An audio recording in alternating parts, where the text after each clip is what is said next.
ഈ ഭാഗത്തെ വീടുകളെല്ലാം തന്നെ അത് ചിലപ്പോൾ വീടിൻ്റെ 2ാം നിലയൊക്കെ ആയിരിക്കാം. അവിടെ ആകെ മണ്ണുമൂടി കിടക്കുകയാണ്. ബാക്കിയുള്ള വീടുകളും ഏതാണ്ട് ഇനി ഉപയോഗിക്കാൻ കഴിയാത്ത വിധം തകർന്നിരിക്കുന്നതാണ്. അതായത് ഒരു ഗ്രാമമാകെ നാമാവശേഷമായിരിക്കുന്നു. ഒരു ഗ്രാമത്തെ ആകെ ഉരുൾപൊട്ടൽ വിഴുങ്ങിയിരിക്കുന്നു. പാരാമിലിറ്ററിയുടെ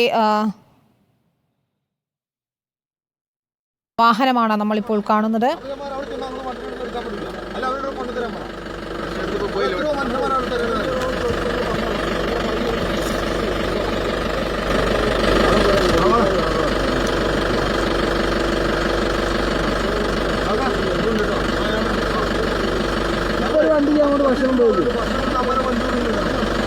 സന്നദ്ധ പ്രവർത്തകരെ രക്ഷാപ്രവർത്തനം ഏകോപിപ്പിക്കുകയാണെന്നാണ് മനസ്സിലാക്കുന്നത്.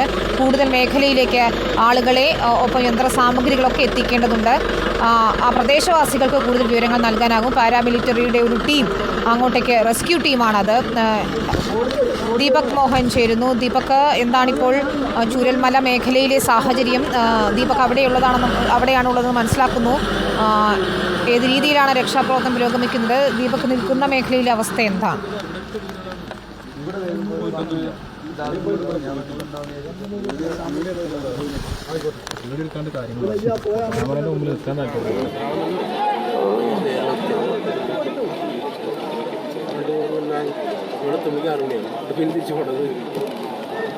റോഡുണ്ടാക്കി വരികയാണ്.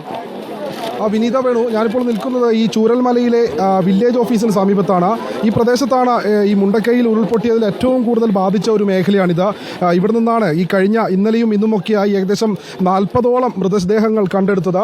മുൻപ് ഇവിടെ ഈ ഒരു അരുവി ഉണ്ടായിരുന്നില്ല. ചെറിയ ഒരു കലിങ്കിൻ്റെ സിമെൻറ്റിൻ്റെ ഭാഗം മാത്രമാണ് ഇപ്പോൾ നമുക്ക് ദൃശ്യങ്ങളിൽ കാണുന്നത്. ഈ ചെറിയൊരു പാലമായിരുന്നു. നീലിക്കാപ്പിൽ നിന്ന് ആരംഭിക്കുന്ന ചെറിയൊരു അരുവി ഈ കലിങ്കിനടിയിലൂടെ ഒഴുകുന്നുണ്ടായിരുന്നു. പക്ഷേ ഈ ഉരുൾപൊട്ടലിനെ തുടർന്ന് ഈ ഭാഗത്ത് വലിയ തോതിൽ മണ്ണും ചളിയും വന്നടിഞ്ഞ് അവിടെ നിന്ന് വെള്ളം ഈ ഭാഗത്തേക്ക് കുത്തിയൊലിക്കുകയും ഇവിടെ വലിയ തോതിൽ വെള്ളപ്പൊക്കം ഉണ്ടാവുകയും ചെയ്തിട്ടുണ്ട്. സമീപത്ത് തന്നെ 3 പാടികളുണ്ട്. ആ പാടികളിൽ ആളുകൾ താമസിക്കുന്നുണ്ടായിരുന്നില്ല എന്നാണ് പ്രദേശവാസികൾ പറയുന്നത്. പക്ഷേ ഒരാൾ അകപ്പെട്ടതായി സംശയമുണ്ട്. ബാക്കി ഈ ഭാഗത്തായി ഇപ്പോൾ JCB അതുപോലെ തന്നെ രക്ഷാപ്രവർത്തനം നടത്തിക്കൊണ്ടിരിക്കുകയാണ്. ഈ വയനാട്ടിൽ നിന്ന് മാത്രമല്ല മറ്റു പല ജില്ലകളിൽ നിന്നുള്ള രക്ഷാപ്രവർത്തകർ ഈ ഭാഗത്തേക്ക് എത്തിയിട്ടുണ്ട്. അവർ ഊർജിതമായി തന്നെ രക്ഷാപ്രവർത്തനം നടത്തുന്നുണ്ട്. ആളുകളെ പുറത്തേക്ക് എത്തിക്കാനുള്ള ശ്രമങ്ങൾ നടത്തുന്നു. അവർ ഇപ്പോൾ ഈ രാവിലെ മുതൽ തന്നെ ഈ മേഖലയിലുണ്ട്. പക്ഷേ വലിയൊരു പരാതിയുള്ളത് ഈ രക്ഷാപ്രവർത്തകർക്ക് കൃത്യമായി ഭക്ഷണമോ മറ്റ് വെള്ളമോ ഒന്നും തന്നെ ഭരണാധികാരികളോ അല്ലെങ്കിൽ അധികൃതരോ നൽകുന്നില്ല എന്നൊരു പരാതി ഉയരുന്നുണ്ട്.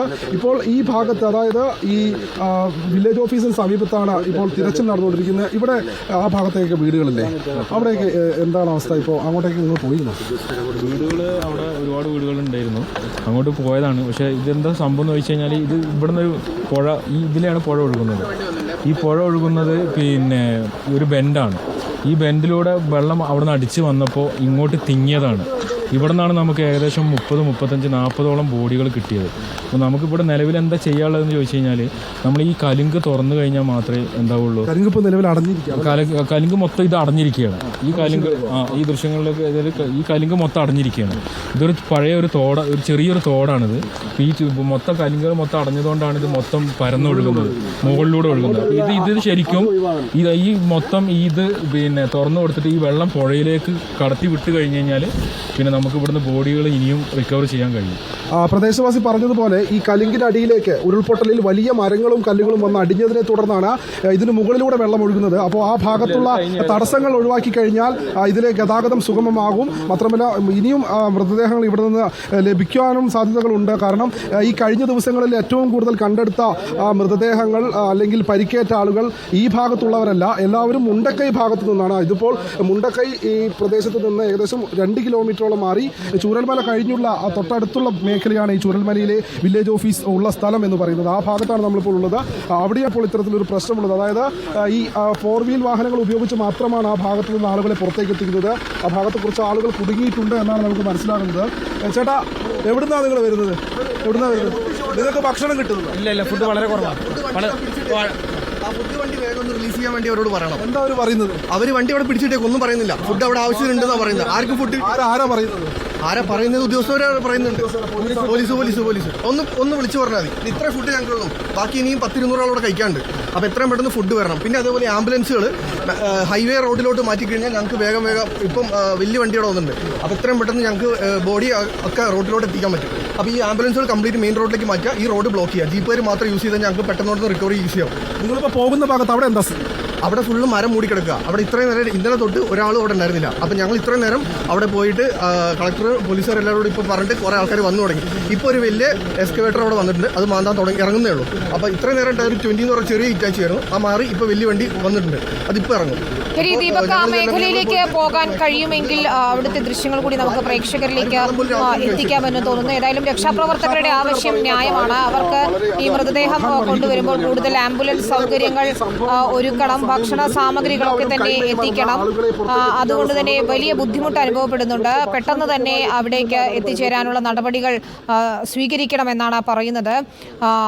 ഇപ്പോൾ ആ വാഹനം വെള്ളത്തിലൂടെ പുഴ മുറിച്ചു കടന്നാണ് അപ്പുറത്തേക്ക് പോകുന്നത്. ആ മറുഭാഗത്തെ ദൃശ്യങ്ങൾ, മുണ്ടക്കൈ ഭാഗത്തെ ദൃശ്യങ്ങളാണിത്.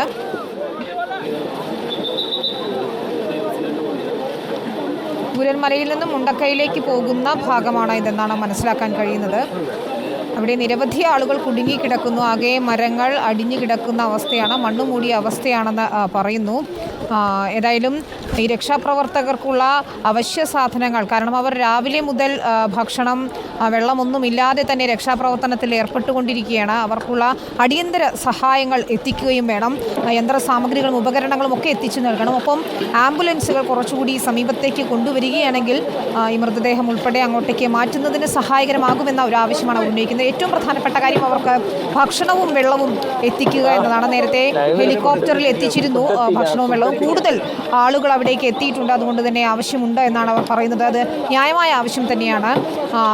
സ്വന്തം കാര്യം എന്നത് നോക്കാതെ ഈ ദുരന്തമുണ്ടായപ്പോൾ രക്ഷാപ്രവർത്തനത്തിന് ഇറങ്ങി തിരിച്ച പല സന്നദ്ധ പ്രവർത്തകരുണ്ട്, നമ്മുടെ സേനയിൽപ്പെട്ടവരുണ്ട്, മറ്റ് പോലീസിൻ്റെയും ഫയർഫോഴ്സിൻ്റെയും ഒക്കെ സംഘങ്ങളുണ്ട്. ഇപ്പോൾ ദീപക് മോഹൻ അവരോടൊപ്പം അങ്ങോട്ടേക്ക് തിരിച്ചിരിക്കുകയാണ്. ആ ദൃശ്യങ്ങളിൽ നമുക്ക് കാണാം അവിടുത്തെ ഒരു അവസ്ഥ. ചളി മൂടി കിടക്കുകയാണ്, മണ്ണൊലിച്ച് വന്നതുകൊണ്ട് തന്നെ റോഡൊക്കെ, അതിലൂടെ റോഡെന്ന് പറയാൻ കഴിയാത്ത അവസ്ഥയിൽ ചളി മൂടി കിടക്കുന്നു. ദുഷ്കരമായ ഒരു സാഹചര്യം തന്നെയാണ്. അവിടെ നിന്നാണ് ഇപ്പോൾ സൈന്യത്തിൻ്റെ വാഹനം ഉൾപ്പെടെ അവിടെ കാണുന്നുണ്ട്. ഇന്ന് രാവിലെയാണ് രക്ഷാപ്രവർത്തകർ അവിടേക്ക് എത്തിയതെന്ന് പറയുന്നു. ദീപക് മോഹൻ ആ സംഘത്തോടൊപ്പം അങ്ങോട്ടേക്ക് സഞ്ചരിച്ച് നീങ്ങുകയുമാണ്. ഏതായാലും നേരത്തെ തന്നെ ജില്ലാ കളക്ടർ അറിയിച്ചൊരു കാര്യമുണ്ട്. കണ്ണൂരിൽ നിന്നും ഈ ബെയിലി പാലം നിർമ്മിക്കുന്നതിന് വേണ്ടിയുള്ള സാമഗ്രികൾ ട്രക്കുകളിൽ കൊണ്ടുവന്നുകൊണ്ടിരിക്കുകയാണ്. അതുകൊണ്ട് വഴിയോരത്ത് അനാവശ്യമായി വാഹനങ്ങൾ പാർക്ക് ചെയ്യരുത്.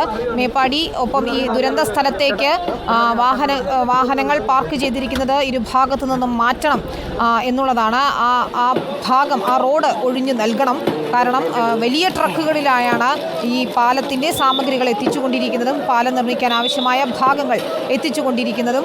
അതുകൊണ്ട് ആ റോഡ് എത്രയും പെട്ടെന്ന് സുഗമമായ സഞ്ചാരത്തിന് ഒരുക്കണം. എത്രയും പെട്ടെന്ന് ആ പാലം അവിടെ നിർമ്മിക്കേണ്ടത് അനിവാര്യമാണ്. നമുക്ക് ദൃശ്യങ്ങളിൽ കാണാവുന്നത് പോലെ തന്നെ ഇപ്പോൾ ഒരു മണ്ണുമാന്തി യന്ത്രം മാത്രമാണ് അവിടെ ഉള്ളത്.